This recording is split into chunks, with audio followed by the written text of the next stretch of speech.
semuanya, nama aku Desi Aprilia. Hari ini aku akan membahas tentang jasa akuntan, mulai dari tren terbaru sampai isu-isu penting yang sering muncul. Materi ini itu penting karena akuntan punya peran besar dalam menjaga keuangan perusahaan tetap sehat dan sesuai aturan. Apa sih jasa akuntan? Jasa akuntan adalah layanan yang membantu perusahaan dalam mencatat, mengelola, dan menyusun laporan keuangan. Layanan ini juga bisa termasuk konsultasi soal peraturan akuntansi.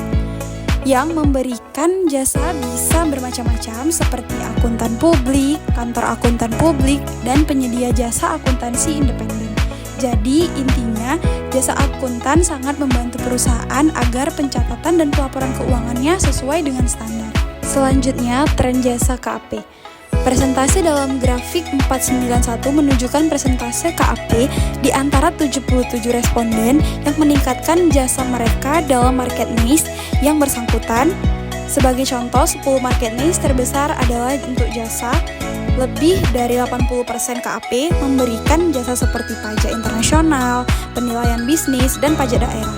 Sekitar 60-80% juga menawarkan layanan lain seperti audit laporan keuangan, dukungan hukum, merger dan akuisisi, serta pencegahan kecurangan. Jadi, ini menunjukkan bahwa dunia akuntansi terus berkembang dan semakin beragam. Selanjutnya, isu dalam pemberian jasa akuntan. Pada bagian ini menyajikan kebijakan mengenai pemberian jasa-jasa akuntan publik kepada London Stock Exchange Group atau disingkat sebagai LSEG.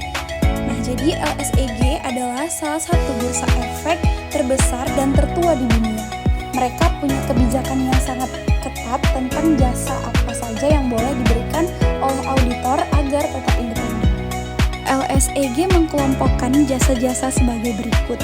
Yang pertama, sepenuhnya sejalan dengan audit independen, dan yang kedua, berpotensi tidak sejalan, tergantung kasusnya, dan yang terakhir, sepenuhnya tidak sejalan, tujuannya agar auditor tetap objektif dan tidak memihak klien.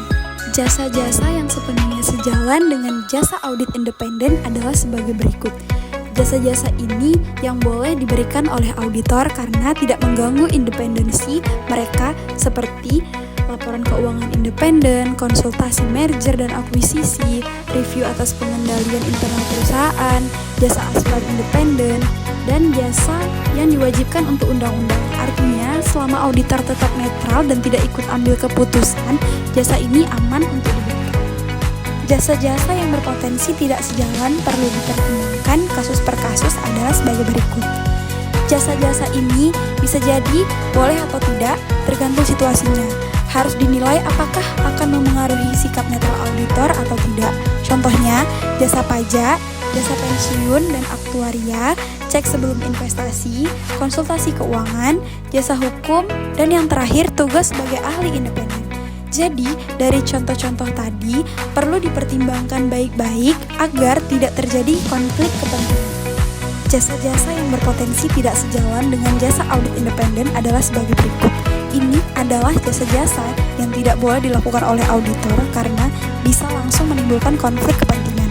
Contohnya, membuat laporan keuangan untuk klien atau bookkeeping, melakukan audit internal, membantu rekrut atau menentukan gaji manajemen, menilai aset yang hasilnya masuk ke laporan keuangan, jasa aktuaria untuk laporan keuangan. Selanjutnya, menjadi manajer atau mengambil keputusan untuk klien, menjadi penasehat bursa yang hasilnya memengaruhi audit, membuat sistem akuntansi klien sendiri, membeli atau menjual dan mempromosikan saham, dan yang terakhir, mendapat bayaran berdasarkan keberhasilan proyek. Jadi, jika auditor melakukan hal tersebut, bisa jadi mereka ikut menentukan isi laporan yang mereka audit sendiri. Itu tidak etis. Semua ini bisa mengganggu penilaian auditor dan membuatnya tidak objektif.